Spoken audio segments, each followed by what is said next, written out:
football home? Still the first football home, and the nostalgia, just being back in the Folsom, it was crazy, it was amazing, it was everything that I dreamt it to be. Just being out there and playing in front of 60,000, 70,000 fans, you know, it was packed out.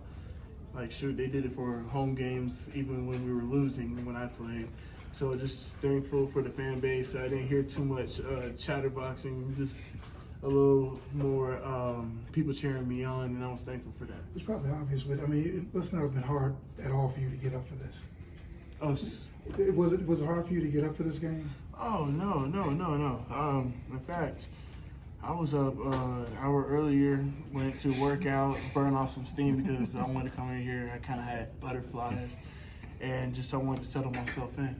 Looked like after your second touchdown, though, you gave a little, like this to the crowd. They're pretty quiet at that point. Was that just kind of a good nature? For sure.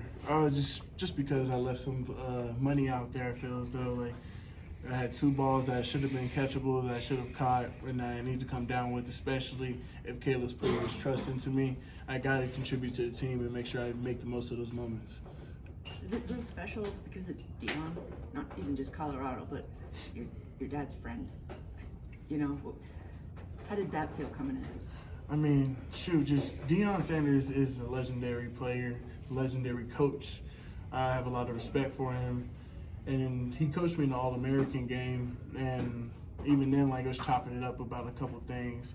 And just to go ahead and be able to go back and play against him and play against Shador, yeah, it's huge, but at the same time, like, you got to remember we're playing Colorado. It's USC versus Colorado, and we're thankful we got that done today. What did you miss most about this place? I mean, clearly you found another home, doing well at USC, but is there anything you missed about this place? I would have to say the scenery. I really when I first came to Colorado, just coming over that hill, and just like looking into all of Boulder, that's what I really loved, and that's what made me fall in love with Boulder. And then the fan base and this college town and everything, it was a big factor for me.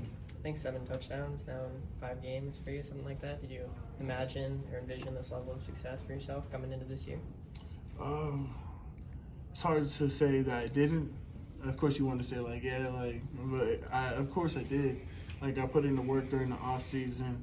I went through some days that, like, you just didn't want to get up, and came in and got some extra work with Caleb. Did some extra background work just with coaches and stuff like that. Got in the film room. So just seeing how it's all coming together now.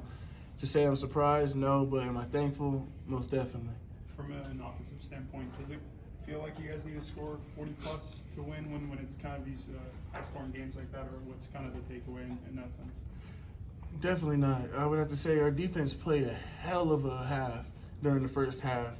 They came out there, they shut them out for they barely scored 14 points, and it was only because offense turned it over.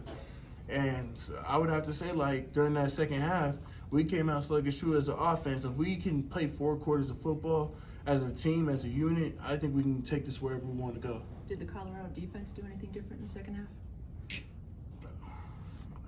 They didn't change too much. I wouldn't say so. When the trainers came out, what happened, and were you trying to talk them out of taking you off the field? Yeah, I was trying to hurry up and get up because I didn't want to come out the game.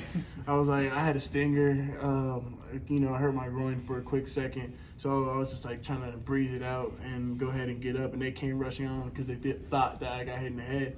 Well, apparently I did, but but yeah, I'm just like trying to get up and just trying to stay in the game, stay in the tune, stay in the rhythm, because I know like I got to make that next play. My team needs me out there. I got to contribute.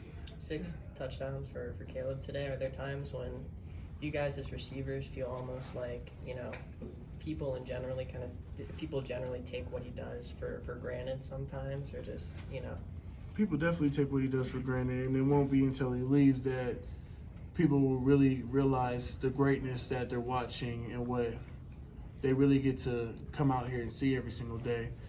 I would have to say, just for the wide receiver group, like, you got to be thankful you're in the wide receiver group that's so talented, and Caleb's going to go ahead and spread the ball out to each and everybody. So you got to go ahead and make sure you make the most of those moments. Yeah, along the same line, just your final thoughts about Shador. I mean, you've known him for a long time. You guys are friends. Again, but you're at USC. Just your final thoughts about him and what he's doing, what he's been, you know. He's the real deal. From what I've seen time and time again, he's the real deal. He's a great pro style running quarterback that can go ahead and leave the pocket if necessary, as you guys saw today.